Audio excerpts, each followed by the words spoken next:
Yo, what's up mga kamarino? Sa may mga problema sa mismo account ninyo na hindi na ninyo makuha yung SRA number ninyo, ganito lang yung gagawin ninyo. Mag-email lang kayo sa email na ito, ilagay nyo sa subject, mismo account retrieval, tapos gagawa kayo ng email na ganito,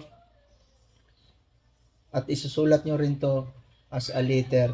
Kasi mag-provide ka ng valid ID, picture ng valid ID kasama yung selfie mo, kasama yung valid ID, at saka selfie kasama yung letter mo. Tapos i-attach file mo lang dito sa email mo at isi-send. After an hour, mag-reply na yan sa'yo. Sigurado ma-retrieve na yan yung mismo account mo. So kaysa magbabayad ka ng mahal dyan sa mga gumagawa, ipipirahan lang din kayo. May data ka lang, kayang-kaya mo na gawin agad. Ganun lang kasimple guys. Please share sa ating mga